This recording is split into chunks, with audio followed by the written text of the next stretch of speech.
Здравствуйте! Вы смотрите программу «Актуальное интервью». Сегодня мы поговорим о золотодобыче и инвестпроектах республики, которые связаны с геолого-разведочной деятельностью. Гость нашей студии Максим Терещенко, министр геологии Якутии. Давайте начнем с показателей этого года. Сколько добыто золота в этом году и сможем ли мы достичь нового рекорда? Статистические данные. На сегодня мы близки по итогам 9 месяцев к 33 тоннам. Это по золоту. А ориентир, который задан еще в прошлом году, который мы учитывали в планах развития этой отрасли на территории нашей республики, по итогам года взять планку 40 тонн.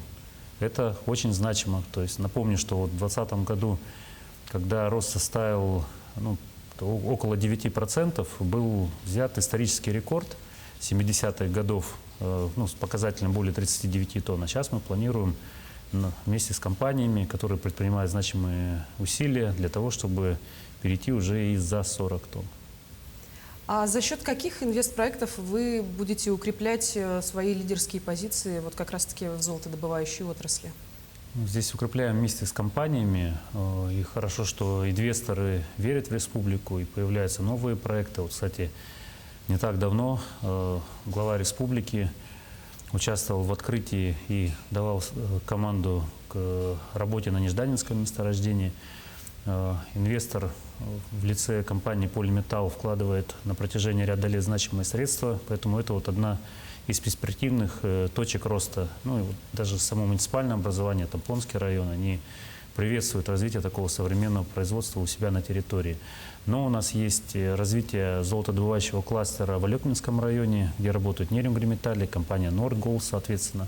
Алданский район – это компании Полюс Алдан, компании Селегдар, Алекнинский, уже повторил, Аймиконский, УУС, соответственно. То есть есть различные точки роста, и хорошо, что инвесторы только усиливают свое присутствие у нас в республике.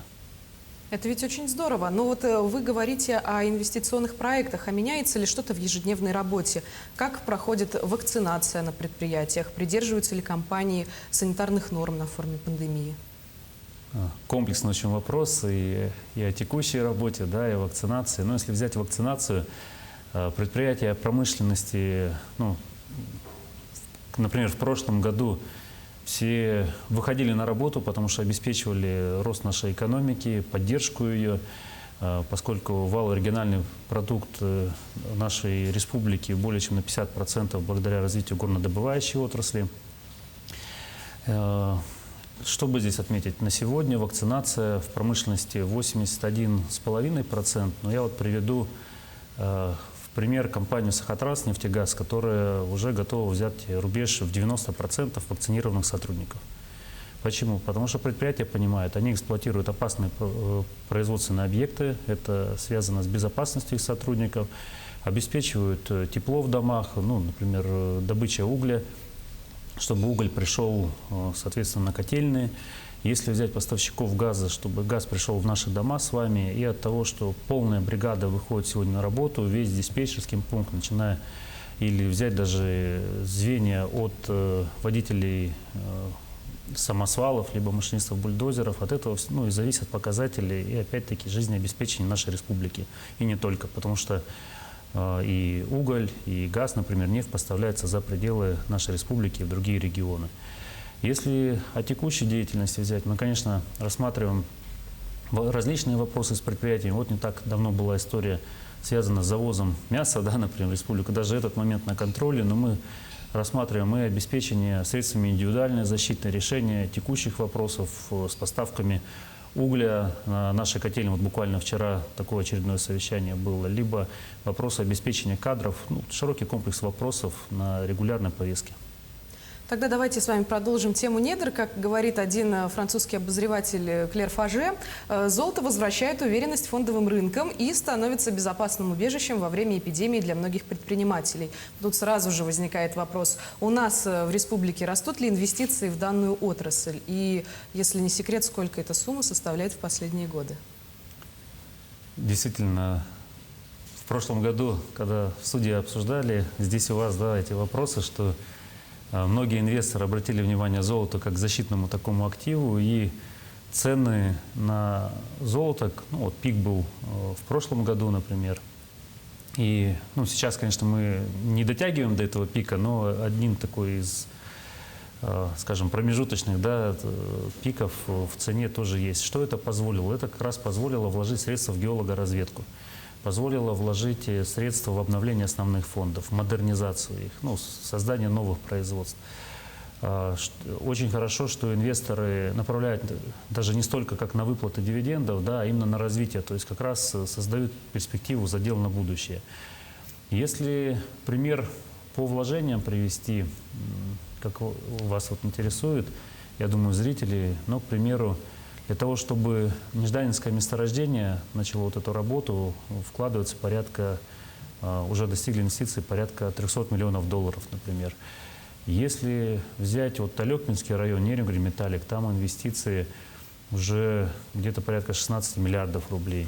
Взять Полюс Алдан, ну там инвестиции тоже постоянные, вот за последнее время тоже было компания направлена порядка 5 миллиардов рублей на собственное развитие. То есть вы видите, суммы очень серьезные, только даже если брать отдельные проекты. Максим Викторович, а какова доля поступления от добычи золота в бюджет республики за прошедший год? И можно ли говорить о том, что золото – это новый социальный инструмент в реализации различных проектов в Якутии? Можно говорить и нужно говорить. Всегда спрашивают, а что нам дает добыча полезных ископаемых? И вот вы правильно акцент делаете на поступление налогов в бюджет. Я сейчас об этом обязательно скажу. Нужно понимать, если предприятия работают, значит, платят, ну, во-первых, заработная плата нашим людям, которые работают на производстве, значит, платятся налоги в различные фонды. Помимо этого, налоги в бюджет республики, муниципальных образований и федерации. Ну, а от этого, соответственно, вот мы видим, я думаю, практически в каждом населенном пункте в республике вот эту работу, которую Арсен Сергеевич Николаев ведет, глава республики, правительство республики, видится, ну, появляются новые объекты. Они появляются именно за счет налоговых поступлений таких вот, ну, крупных компаний, в том числе от золотодобывающей отрасли. В прошлом году именно это направление предприятия золотодобычи и поддержали бюджет, когда было падение в рынке алмаза добычи, к слову. И объем поступлений превысил в консолидированный бюджет республики, только в наш бюджет, да, более 12 миллиардов рублей. Максим Викторович, скажите, а планируется ли расширение геологоразведки стратегически важных полезных ископаемых? Потому что это же очень важный вопрос. И если планируется, то конкретно какие именно? Несомненно, мы ведем работу с федеральными органами власти, с компаниями, с депутатами Государственного собрания ЛТУМЭН, ну, потому что направления есть разные, средства направляются из федерального бюджета, из регионального, ну, например, на полезные, общераспространенные полезные ископаемые, на подземные воды. И, конечно же, вкладывают компании, которые составляют существенную сумму всех вложений в геологоразведку. Ну, возьмем, к примеру, если по направлению, мы сейчас отрабатываем с Роснедра. Это и плавиковый шпат, к примеру, и по платине. Это у нас Алданский район. Ну, надеемся привлечь средства. В целом рассчитываем, что вложения в геологоразведку в следующем году только по линии федерального бюджета превысят 2 миллиарда рублей. Если говорить помимо Алданского района, куда будут направлены средства, ну и вот перспективные, да, вы спрашиваете. Не так давно на совещании у Юрия Петровича Трутнева глава республики Арсен Сергеевич докладывал и представлял предложение о существенном вложении в геологоразведку как основу промышленности в арктической зоне нашей республики. Почему? Потому что там есть и месторождения, и потенциальные точки роста, да, скажем, новые. По олову, например, Усьянский улус. Мы рассматриваем здесь вместе, где, как, ну, точки задаем, отрабатываем сейчас. Вот буквально так давно мой заместитель в Роснедрах был. По золоту, соответственно, вот месторождение Кичуса мы понимаем, что рядом еще есть территории, где тоже можно найти золото, увеличить и существующие уже запасы, найти прогнозные ресурсы. Помимо этого, по серебру, то есть вот, ну, в районе месторождения Прогноз, я думаю, и где, например, другие компании у нас ведут сегодня, добывают серебро, планируем, что там тоже появятся и новые месторождения, которые, соответственно, на которые можно приглашать новых инвесторов. Ну, таких точек, в принципе, много. Даже по меди, например, мы понимаем. Редкоземельные металлы. Есть месторождение Тамтор в Оленёкском районе и Улусе. Да, мы понимаем, что это месторождение создает новый потенциал, и на территории, которая к нему прилегает, есть существенный потенциал для прироста и по редкоземельным металлам. Все это новые возможности не только для Якутии, а вообще для всей страны. Сегодня спрос на те же редкоземельные металлы, на олово по миру очень высок. То есть мы можем и закрыть и внутренние потребности нашей страны, и стать еще и экспортером, очень серьезным игроком. Максим Викторович, в мире также все чаще говорят о зеленой экономике, а крупные компании борются за возможность реализовать проекты за счет поддержки государства посредством зеленого финансирования. Можем ли мы когда-нибудь в Якутии затронуть тему зеленого золота? И внедряют ли наши предприятия вот те самые пресловутые лучшие экологические практики, к примеру, как компания «Полюс»?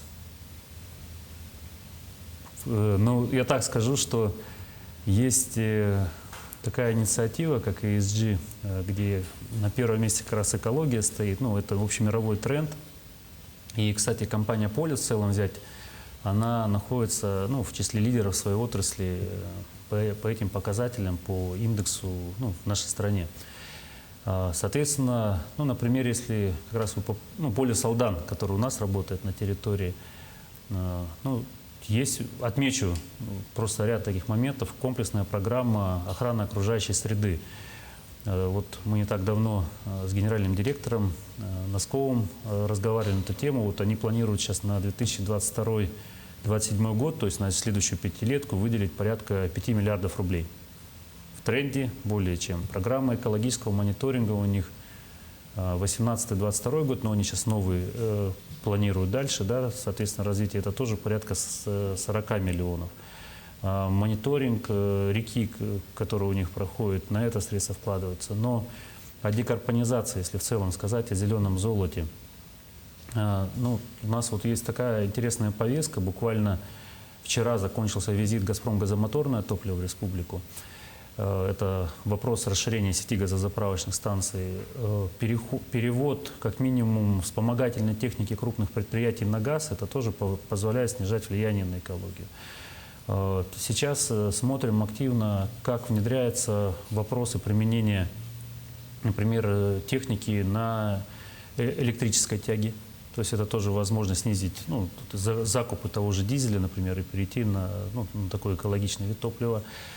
Помимо этого, экскаваторы, перевод на, тоже из дизельных закупки сместить в сторону электрических, где это возможно. И многие-многие другие направления, вплоть до перевода котельных, использования даже ветрогенерации. Наши компании изучают, и мы более чем в тренде. Это даже началось раньше, чем, допустим, на телевизоре вышло только в повестку. И заключительный вопрос нашей с вами беседы. Какие еще вызовы вы видите для себя и других компаний в ближайшие годы? Если мы сегодня говорим о золотодобывающей отрасли и связанной с ним, например, взять рубеж в 50 тонн. Это значимая история, это работа, начиная от геологоразведки, что мы с вами обсудили, продолжая привлечение инвесторов, содействие развитию наших компаний, которые есть на сегодня. В целом, с учетом зеленой повестки, соответственно, это комплексная работа, которую ведет глава республики, председатель правительства. Я думаю, все должно у нас здесь получиться. Это вопрос развития оловодобычи в Арктике. Вот у нас есть первый резидент в этой арктической зоне. И надеюсь, что объем будет увеличенный, и мы займем значимое место и в республике, и в целом, вернее, и на Дальнем Востоке, и в стране по этим показателям. И также верю, что будет значимая и социальная повестка, то есть участие компаний в решении социальных вопросов, которые у нас есть на территории. Это рост местных кадров на производстве. И от этого, я думаю, все, соответственно, увидят этот эффект, реализацию этих задач и за окнами наших домов. Мы не сомневаемся, что все так и будет, и надеемся, что ваши ожидания оправдаются на 200% и более. Благодарю вас, Максим Викторович, что согласились стать нашим гостем, и спасибо за актуальную беседу. До новых встреч.